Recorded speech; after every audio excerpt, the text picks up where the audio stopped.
Hey folks, welcome back to Road Hard Restorations. On this video, we're finally going to be tackling the engine bay on this 1974 Plymouth Duster.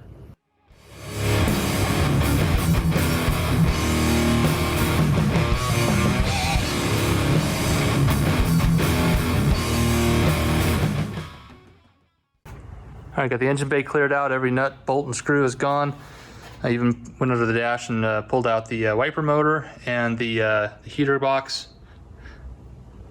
Everything's out. So a lot of different ways to clean an engine bay. This car's not exactly mobile, so can't pull it outside to pressure wash it. So I'm just gonna go ahead and scrub it. I got a bucket of water and Simple Green and some red Scotch-Brite pads. And so I'm just gonna give it a good scrubbing and then kind of rinse it off carefully without making too big of a mess in the shop here. Get a mop or whatever I need. But I do have some plastic here. This is just plastic car cover for painting, back the car up. But I'm just going to use it on the floor. Hopefully make it a little easier to keep it clean. But anyway, let's get started.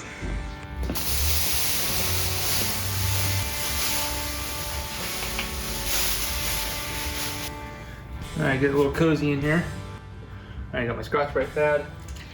Gonna mix it in with a little water here. It's just gonna be kind of a doing dishes. Mainly just want to get all of the dust and dirt off.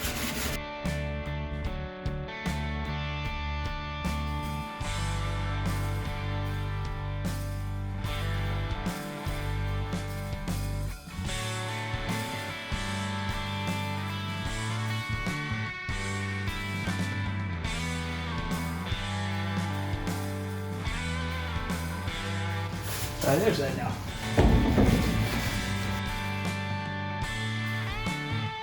Alright, so what I'm doing with this process is trying to just simply remove all of the dirt, grease, and grime. I'm not really trying to sand the paint, although the red Scotch-Brite does scuff it up a little bit. Mostly just cleaning it, because I'm going to come back through here, hit it with a wire wheel with any real rough spots, especially if any of the rusty spots like around the battery tray, there's a bit of surface rust. So I'm going to wire wheel that to get that cleaned up, and then reassess it if I need to do any rust treatment or any other repairs. So far this engine bay looks immaculate. So next thing after I finish cleaning this, I'll rinse it down and go over any areas again, like I said, and then I still got to straighten this lower tie bar here. But once I get this kind of preliminary wash done, I'll come through, like I said, with the wire wheel and then hit all the flat spots with the DA and then go around on the edges with some sandpaper by hand to make sure I have good adhesion for the primer and the paint to come. You gotta be real careful when you're rubbing like this. These sharp edges don't cut your finger off. So you gotta be careful with that. You wanna get in underneath all these little nooks and crannies. Kind of give it a once over, because when you're painting you don't want any dirt from that maybe that might be hidden in there to fall out onto your brand new paint.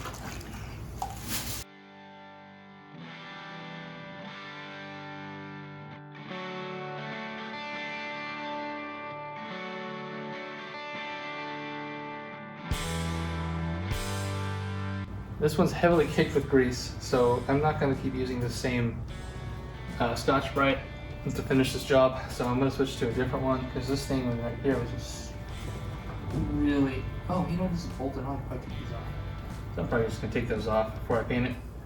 These are bolted on, these little guards. I don't know if you can see them.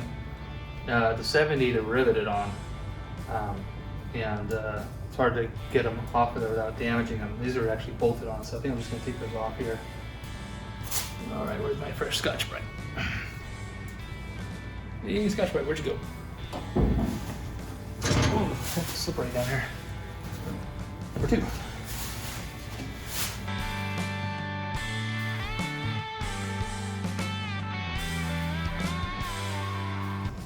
All right, let's tackle the firewall here. Now the firewall is going to be the more challenging.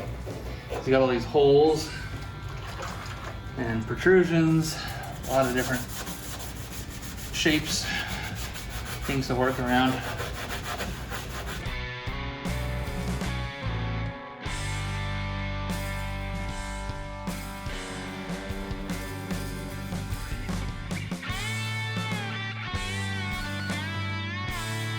Let's tackle both sides of the core support here.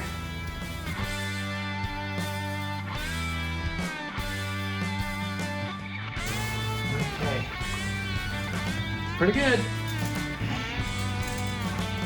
Oh man, it's just gonna get a once over on the front. Just gonna fog it black.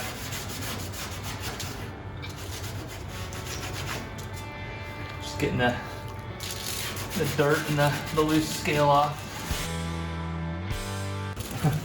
A lot of this little gray primer is just a rattle can primer, just wiping right off.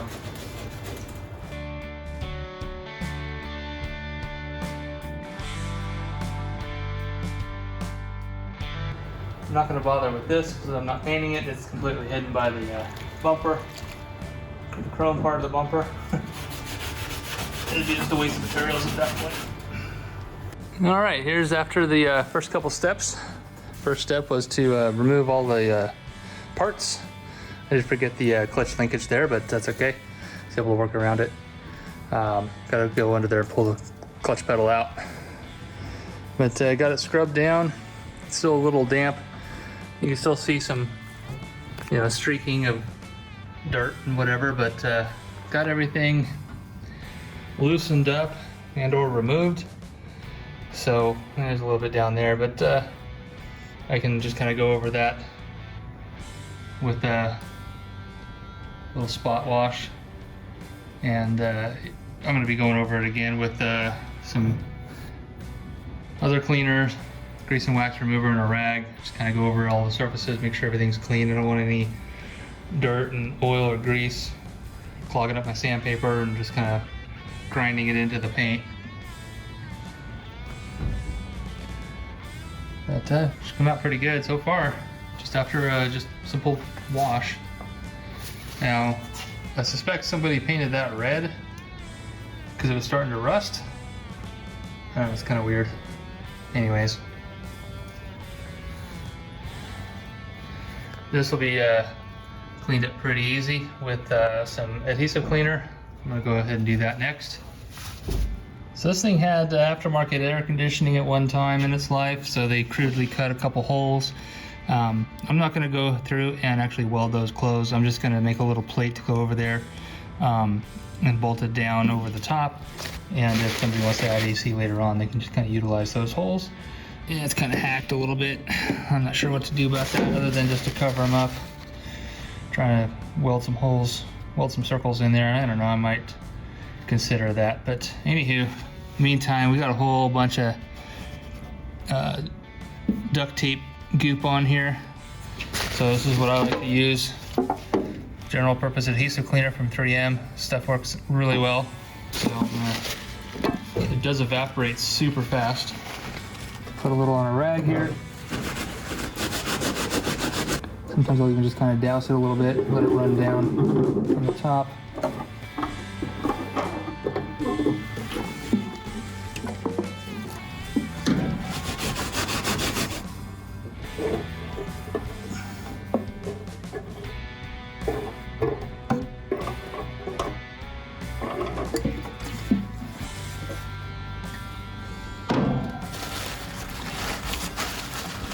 Just let it soak on there.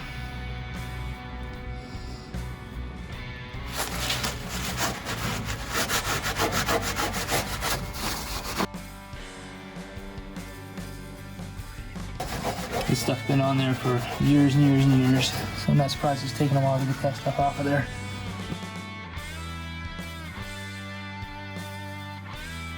Let it soak in there. Go over a few more times.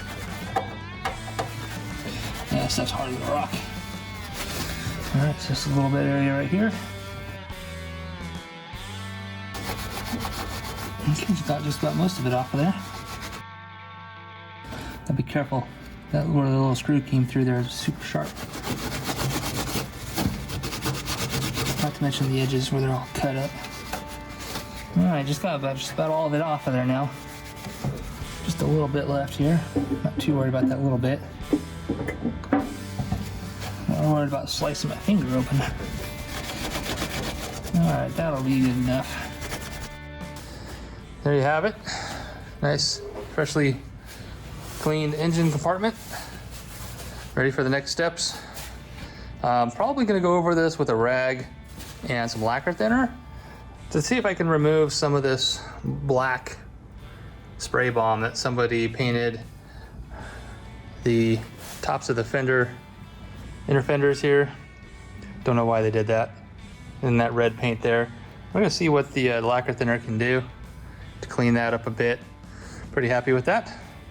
So once I go over this with lacquer thinner, that'll also help, you know, just because it's a liquid, wiping it off, wiping it on, wiping it off, will help also remove all of this little water staining where my soapy water dried. And right here, it just wipes right off. So go through here with, like I said, some lacquer thinner, and then once that's all dried, which should be pretty quick, just get any last residual off. Then I'll start sanding. And then it should go pretty quick from there. Once I sand it, then on to primer. Once primer's done, on to paint. So probably about another 2 days, but more like 2 weeks in real time because I need to order the paint.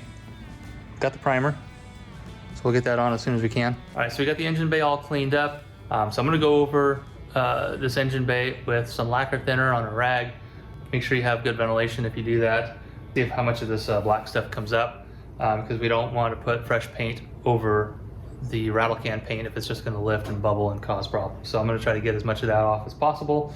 Once I do that, then I'm going to go ahead and sand the whole engine bay with the DA, all the flat spots that I can get, and then any of the little nooks and crannies, I will go over with some sandpaper by hand, get it all cleaned up, ready to go, and then mask everything off, clean it, wipe it down one more time, and then spray my primer. Once that's set, then I can go ahead and prep the primer for paint. Still need to order the paint, so once that comes in, I'll be able to actually shoot this. So I want to get this thing ready so we can get the paint shot, and then get the K-member back in there, and then get the engine dropped in, and then start getting this thing, everything hooked up under here. Once the engine's hooked up and ready to go, then I will start on the exterior of the bodywork and paint. Pretty straightforward, it's not that hard to do, but it's kind of showing you what's involved in doing this process on a daily driver quality restoration. Thanks for watching, hope you enjoyed this video. If you have any questions, go ahead and leave them down in the comments below, and we'll see you on the next one.